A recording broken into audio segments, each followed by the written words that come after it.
इंदौर से एक मामला निकलकर सामने आया है। दरअसल थाना द्वारकापुरी में जनेश्वर ज्वेलर्स अहमदाबाद में के सेल्समैन रमेश कांची निवासी अहमदाबाद में सूचना दिया कि ये 325 ग्राम सोने के ज्वेलर इंदौर में स्वर्णकार ज्वेलर्स द्वारकापुरी को देने आया था। स्वर्णकार ज्वेलर्स के संचालक द्वारा सोने के जेवरात प्राप्त कर लिए गए। जेवरात का पेमेंट आरटीजीएस के माध्यम से बैंक से करने का कहकर आरोपी दुकान से चला गया। उसका अन्य साथी दुकान पर मौजूद था। वहीं थोड़ी देर बाद आरोपी ने सेल्समैन को फोन लगाकर कहा कि आरटीजीएस में कुछ दिक्कत आ रही है, आप बैंक। तब सेल्समैन रमेश कुमार उसके बताए अनुसार बैंक पहुंचा तो आरोपी वहां नहीं मिला। जब वह वापस दुकान पर पहुंचा तो दुकान पर ताला मिला तथा आरोपी के फोन पर कॉल करने पर फोन बंद कर लिया गया। इस संबंध में फरियादी रमेश ने थाना द्वारकापुरी पर संपर्क कर घटनाक्रम से अवगत कराया गया, जिस पर प्राथमिक जांच कर थाना पर अपराध क्रमांक 553 25 धारा 316 2 318 4 बीएनएस पंजीबद्ध का विवेचना प्रारंभ की गई है। दो साथी बदमाशों को गिरफ्तार कराया, क्या नाम पत्ते सामने, किस प्रकार की धोखाधड़ी करी थी? 8 नवंबर को एक अपराध का प्रकरण सामने आता है। इसमें दो लोग नकली ज्वेलरी शॉप को दिखवा के लगभग 325 ग्राम की सोने को खरीदने का गलत प्रयास करके उसके बाद इनको नुकसान पहुंचा दिया था। इसमें घटना इस तरीके से है, इसमें दो आरोपी है। एक शशांक पिता संतोष कुमार सोनी है, ये रहने वाला है बजरंग चौक सुभाष नगर महोबा उत्तर प्रदेश का है। और दूसरा आरोपी का नाम है राहुल सोनी पिता छोटेलाल सोनी, रहने वाला है सन सिटी कॉलोनी छतरपुर का। ये दोनों आरोपीगण पहले ये लोग ज्वेलरी शॉप में काम करते थे।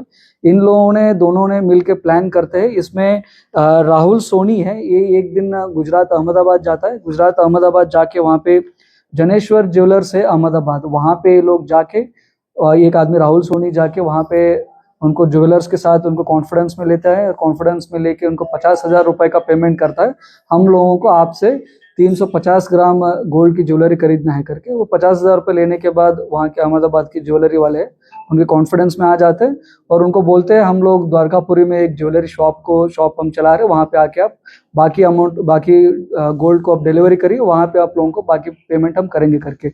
इसी में वहाँ से जनेश्वरी ज्वेलर्स अहमदाबाद का सेल्समैन है रमेश कुमार कांची है, ये द्वारकापुरी थाना क्षेत्र में 8 तारीख को आता है। वहाँ पे दोनों आरोपीगण 3 दिन पहले ही एक फेक ज्वेलरी शॉप को क्रिएट करते हैं। वहाँ पे प्रॉपर बोर्ड लगवाता है, प्रॉपर काउंटर बनाता है, प्रॉपर गद्दा वद्दा बिछा के कुछ गोल्ड के फर्जी सामान भी रखा था। इसको वो रमेश कांची है अहमदाबाद से आया, तो उसको देखने के बाद उनको लगा ये गोल्ड वगैरह का पुराने व्यापारी है। उसको सोच के वो पूरा 325 ग्राम की गोल्ड था उनको सुपुर्द करता है। और पेमेंट की बात करता है तो उसमें एक आरोपी मैं आरटीजीएस करने के लिए बैंक जाऊंगा, आपको पैसा मिले करके बोलता है।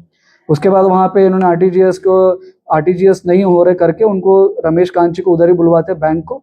तब रमेश कांची फरियादी है, तब बैंक पहुंचता है तो बैंक में वो आरोपी नहीं मिलता है और रमेश कांची बैंक से दुकान पर आता है तो दुकान भी ताला लगा के बंद करके ये लोग भाग जाते हैं। इस तरीके से ये दोनों आरोपीगण 325 ग्राम गोल्ड की मतलब लगभग 30 लाख से ऊपर के मशरूका को लेके ये लोग भाग जाते हैं। उसके बाद थाना प्रभारी द्वारकापुरी, एसीपी अन्नपूर्णा और हमारे एडिशनल डीसीपी जोन 4 के अंतर्गत इनकी लीडरशिप के अंदर एक प्रभावी टीम के गठित किया गया। उसके बाद हम लोगों ने विवेचना के संबंध में हम लोगों ने शुरू करते, उसमें पहले हमको 50,000 रुपये इन्होंने पेमेंट किया था, उसने यूपीआई के थ्रू पेमेंट किया था, उसके थ्रू हमको एक लिंक मिला। उसके बाद ये 3 दिन पहले दोनों आरोपीगण लोकल द्वारकापुरी का रहने वालों से एक घर को, एक छोटा सा दुकान को किराए पे लिया था, उसमें भी इन्होंने कुछ डिटेल्स दिया था। उसकी डिटेल्स के आधार पर हम विवेचना शुरू करते हैं। उसके विवेचना के अंतर्गत हम लोगों ने दोनों आरोपियों को उनकी रहने का क्षेत्र महोबा उत्तर प्रदेश से शशांक को हम लोगों ने गिरफ्तारी किया और उसके बाद राहुल को हम लोगों ने छतरपुर से गिरफ्तार किया। शशांक से हम लोगों ने 114 ग्राम का गोल्ड को रिकवरी किया, बाकी बचे हुए गोल्ड को राहुल से हम लोगों ने रिकवरी किया। तो शशांक पिछले कितने दिनों से इंदौर में रह रहा था? ये लोग पहले ही इंदौर में काम करते थे, उसमें ज्वेलरी शॉप में ये लोगों ने काम किया था, इसलिए इन लोगों को पता था गोल्ड की लेना देना कैसे रहती है। और गुजरात वाले कुछ टोकन अमाउंट पे ही ये लोग गोल्ड को सप्लाई करते हैं, टोकन अमाउंट से। इसीलिए ये लोगों ने प्लान करके पहले 50,000 रुपये इन्होंने पेमेंट किया है गुजरात अहमदाबाद वाले गोल्ड ज्वेलरी शॉप वालों से। उसके बाद उनको पता चला उन्होंने 50,000 रुपये में बाकी गोल्ड को ये लोग डिलीवरी कर लेंगे, इसलिए उन्होंने पहले ही काम करता था, उसकी वजह से ये लोगों ने ये प्लान की थी।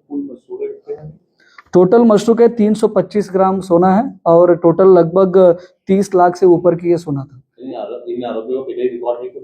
अभी उसका चेक करवा रहे हैं, अभी को प्रकरण वगैरह नहीं मिला है क्योंकि पहले गोल्ड शॉप में काम करते थे, उसके वजह से ये लोगों को सब कुछ प्लान पता चला कैसे करना करके उसके बाद इन्होंने इस अपराध को गठित किया। करने का मुख्य कारण कुछ आर्थिक तंगी, अपने शौक को ऐसा कुछ? इनका दोनों ये बुजुर्ग परिवार सॉरी ये दोनों गरीब परिवार से है। इनका कोई ऐसा कुछ बड़ा प्रॉपर्टी वगैरह कुछ है नहीं है, इसलिए इन्होंने इन्होंने अपराध प्लान करके एक इन्होंने मशरूक का इनका पैसा कमाने का प्लान था इनका। सर इन्होंने जो दुकान